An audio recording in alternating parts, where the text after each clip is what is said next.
Hello students, welcome to CACPIS Academy. Let's start our newspaper analysis with this following topic. आज का date है 10th of May 2025.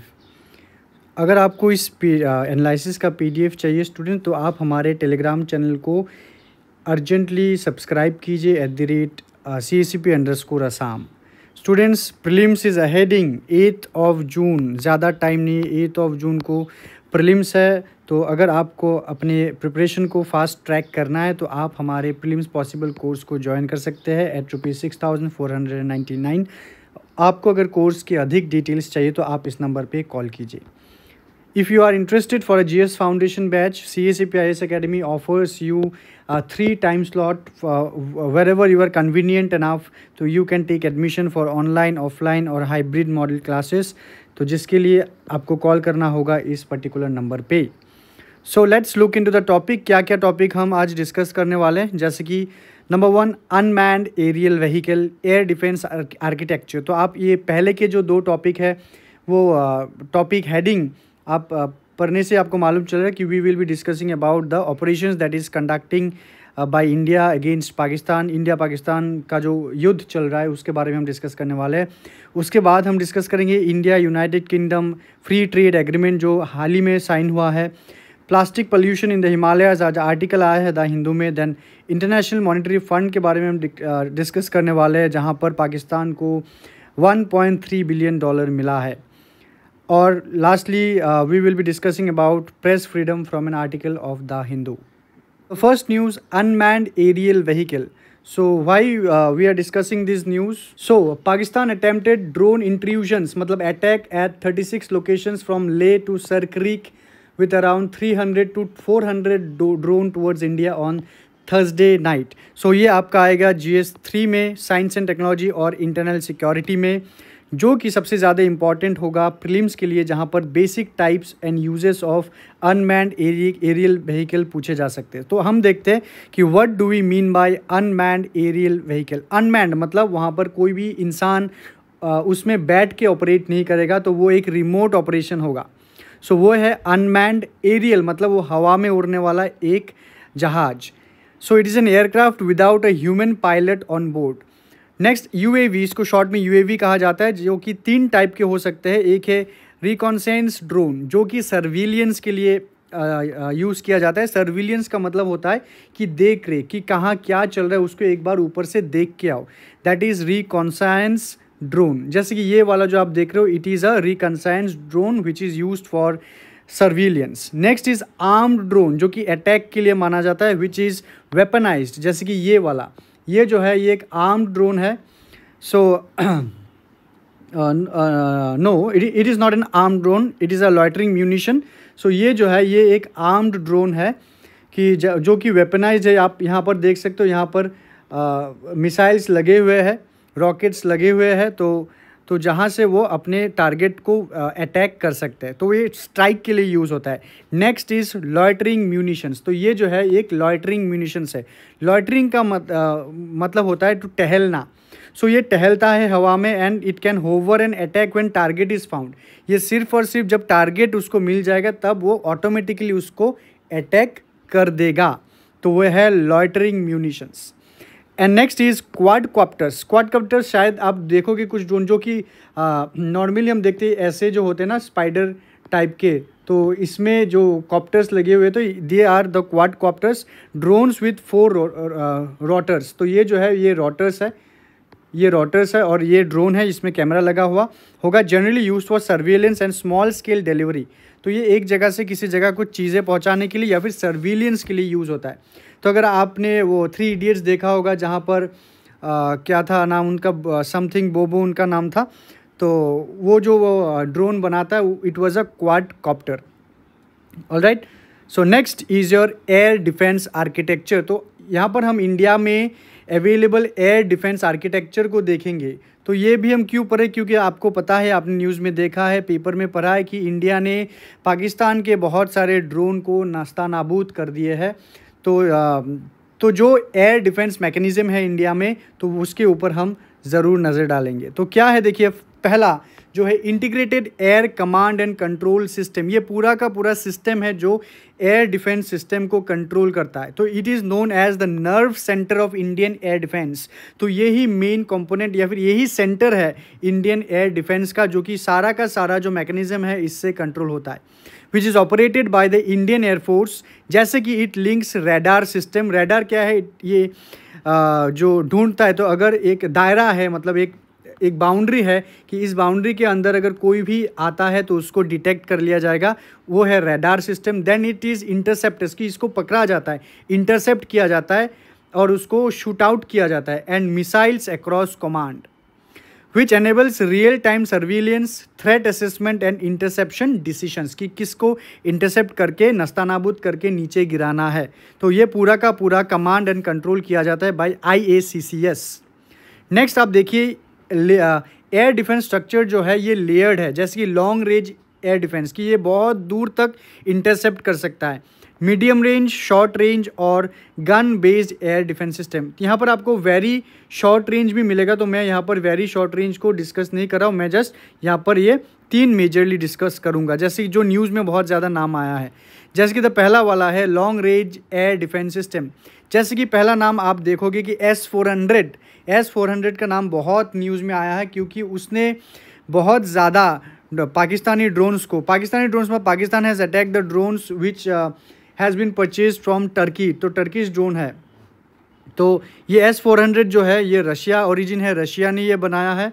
इसका range जो है ये 400 किलोमीटर का रेंज है, जो high altitude long range defence against aircraft, missiles and drone को वो इंटरसेप्ट करके गिरा सकता है। नेक्स्ट इज़ बराक 8, जो इंडिया और इजराइल ने जॉइंटली डेवलप किया है, जिसका रेंज है 150 किलोमीटर। देन आता है ballistic missile defence phase 1 BMD, जो इंडिया का इंडिजीनियस है। ये प्रीलिम्स के लिए बहुत ज़्यादा इंपॉर्टेंट है, कौन सा सिस्टम इंडिजीनियस है और कौन सा किस कंट्री से, ये आपको पता होना चाहिए। रेंज आपको पता हो ना हो ये एक आइडिया लगा लीजिएगा, बट आपको ओरिजिन पता होना चाहिए। और मोटा मोटी जो रोल करीब करीब वो एक ही होता है। Next is your medium range air defence, जिसमें क्या आता है? मरसम आता है, जो इंडिया इजराइल ने जॉइंटली डेवलप किया है। And next is the Akash air defence system, जो कि इंडिया का इंडिजीनियस है। फिर आता है short range air defence system, जो 15 किलोमीटर से 40 किलोमीटर तक का उसका रेंज है, जैसे कि है स्पाइडर, जो इजराइल ने डेवलप करके इंडिया में भेजा है।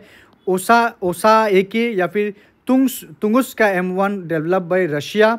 And Akash NG developed by India indigenously. Next news is about India UK free trade agreement, जो मई 6 को साइन हुआ था finally after negotiation of 2 long years. So FTA का मतलब क्या है? Free trade agreement.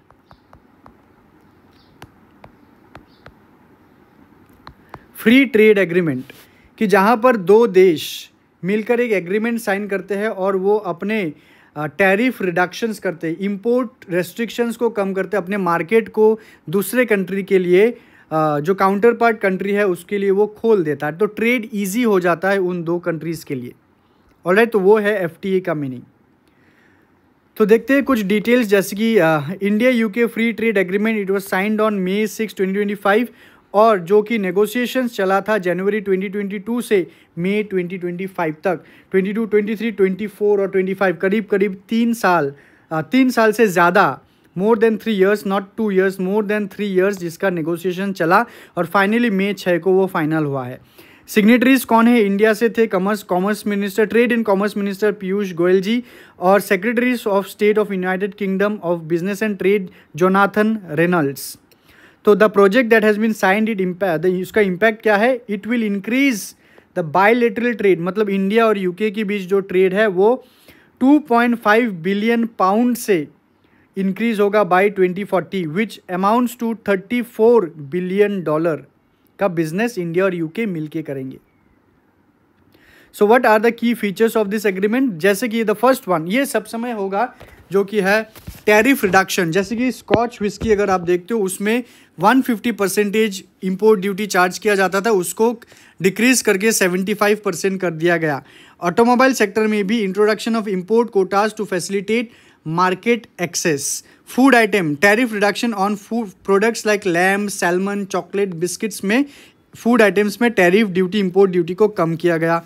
Next, services and professional mobility कि service mobility, service का आदान प्रदान और प्रोफेशनल इंसानों का आदान प्रदान में भी कुछ चेंजेस मिले हैं। जैसे कि सोशल सिक्योरिटी एग्रीमेंट साइन किया जाएगा, जैसे elimination of double social security contribution for Indian professionals working in UK. तो सोशल सिक्योरिटी कंट्रीब्यूशंस क्या है, जैसे कि कंपनीज जो है वो एम्प्लॉयज़ के लिए एक कंट्रीब्यूशन करता है कि जब एम्प्लॉयज़ रिटायर हो जाएंगे उसको वो पैसा मिलेगा, जस्ट लाइक योर ग्रेचुइटी या फिर प्रोविडेंट फंड। तो ये एक एलिमिनेशन ऑफ डबल, दो कंट्रीज नहीं करेंगे, कोई एक कंट्रीज करेगा। Education and employment, enhance access for Indian student and professionals in the UK.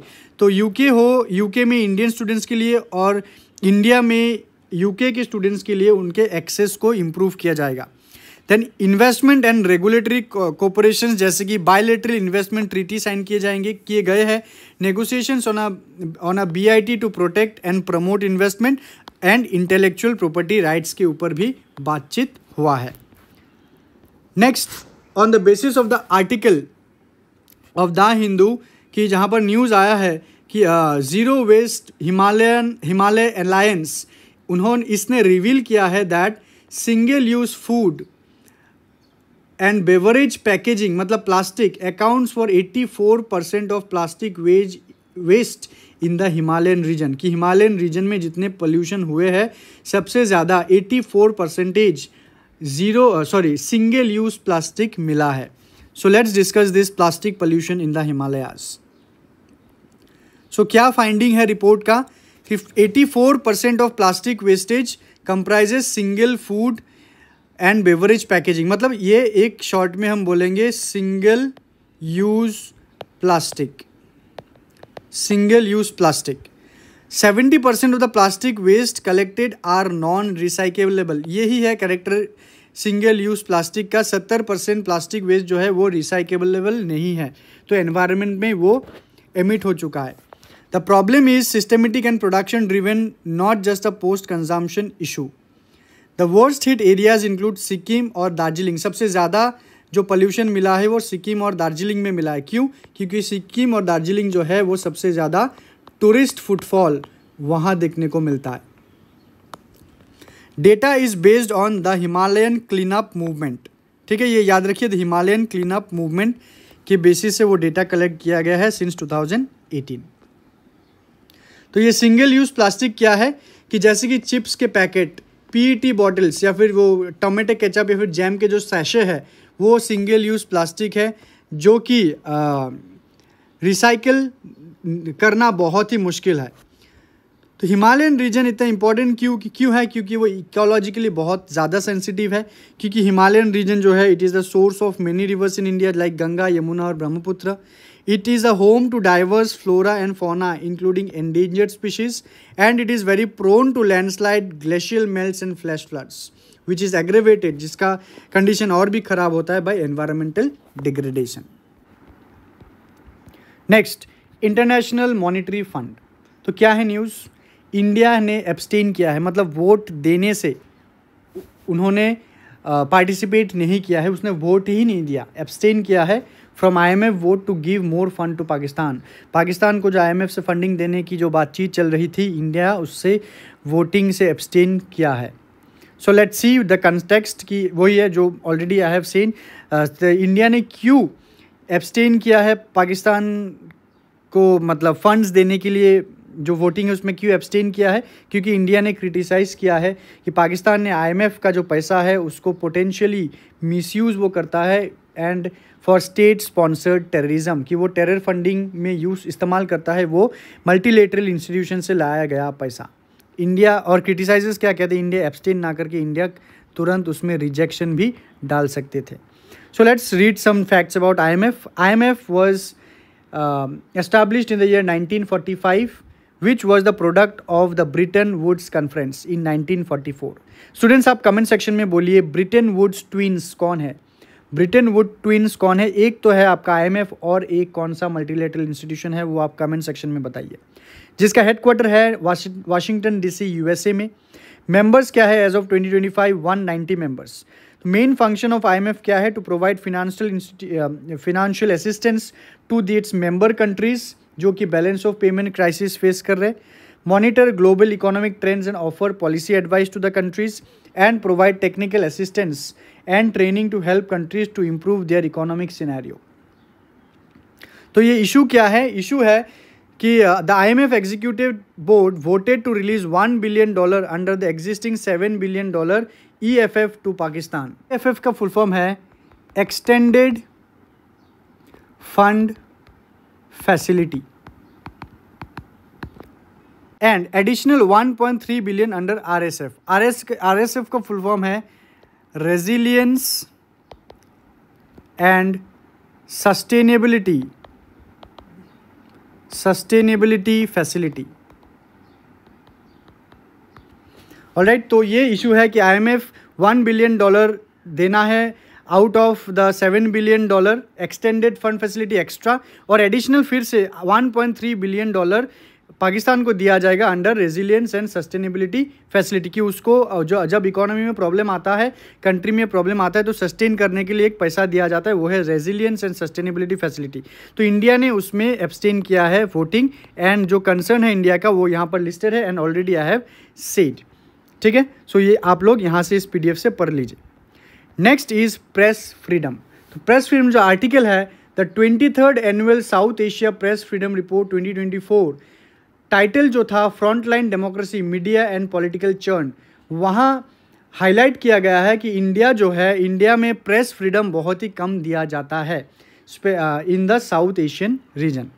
तो let's see what is press freedom. Press freedom का मतलब होता है कि जो जर्नलिस्ट है, जो प्रेस मीडिया है, उनको राइट दिया जाए फॉर जर्नलिज्म। मीडिया पब्लिकेशंस में उनको राइट फ्रीडम दिया जाए कि भाई उनको जो न्यूज़ मिले उसको रॉ फॉर्मेट में वो पब्लिश करे। तो उसी जगह पर इंडिया ने बहुत ही ज़्यादा रेस्ट्रिक्शंस इंडिया ने लगाया है। तो ये रिपोर्ट कहता है कि इंडिया में प्रेस फ्रीडम में थ्रेट है। So the report emphasises systematic threats to journalistic independence, rising disinformation and increasing legal and financial suppression of the media. कि बहुत ज़्यादा disinformation, misinformation Indian media द्वारा भी सर्कुलेट होता है, और इंडियन गवर्नमेंट जर्नलिस्ट के ऊपर बहुत ज़्यादा रेस्ट्रिक्शंस भी लगाते हैं। तो अगर हम कॉन्स्टिट्यूशनल प्रोटेक्शन देखें इंडिया में, तो yes, India article 19 clause 1 sub clause A में अगर देखते हैं तो freedom of speech and expression it implicitly includes freedom of press, और रीजनेबल रेस्ट्रिक्शंस भी है bye article 19 clause 2 public order, sovereignty और डिफेमेशन, कि अगर ऐसा कोई न्यूज़, ऐसा कोई ऑर्डर, पब्लिक ऑर्डर को उल्लंघन कर रहे हैं, इंडियन सोवरेनिटी को थ्रेट पहुंचा रहे, इंडिया के सिक्योरिटी रिलेटेड अगर कुछ इशू है या फिर डिफेमेशन रिलेटेड है, तो उसमें रेस्ट्रिक्शंस लगाया जा सकता है। तो what is the key findings of the report? The key finding of the report that India uses the UAPA, PMLA जैसे कुछ act, sedition laws to suppress the media, rise of self censorship due to fear of legal and action, raid and financial pressure, कि जो media है वो खुद अपने आप पर सेंसर करते हैं कि उस डर में कि शायद उनके ऊपर कुछ लीगल एक्शंस लिया जाए। कुछ पॉलिटिकल पार्टीज़ के जो IT सेल्स है वो खुद मिस इन्फॉर्मेशन और हेट स्पीच स्प्रेड कर रहे हैं। Withholding of government and advertisement is use to pressurise media houses and surveillance and arbitrary detentions and tax raid on dissenting voices, कि अगर आवाज़ वो उठाया जाए तो देखा गया है उनके घरों में कुछ फॉल्स रेड होते हैं, कुछ आर्बिट्रेरी उल्टा पुल्टा कुछ केस लगाकर उनको पुलिस डिटेन कर लेते, उसी डर की वजह से भी प्रेस फ्रीडम एंजॉय नहीं कर पाते। So students, that is all about today's analysis. आज के जो भी न्यूज़ थे यहाँ से है। तो MCQ अगर देखते हैं हम, MCQs यहाँ पर आपको इंडिया के डिफेंस रिलेटेड कुछ MCQs मिलेंगे। 4 MCQs है यहाँ पर स्टूडेंट्स, तो आप इस MCQs को सॉल्व करके कमेंट सेक्शन में ज़रूर आप आंसर कीजिए। That is only beneficial for you students. अगर आपको स्मार्ट बुक्स आपको अपने लिए चाहिए तो आप इस नंबर पे कॉल कीजिए। There are 10 prelims well crafted smart book को जो आपको प्रीलिम्स में बहुत ही ज़्यादा हेल्प करेंगे, और टोटल देयर आर 17 बुक्स। अगर आपको आपके कॉपी चाहिए तो आप इस नंबर पे कॉल करके अपने कॉपी को बुक कर सकते हैं। Thank you so much, students. We will be meeting in the next analysis. Till then, take care.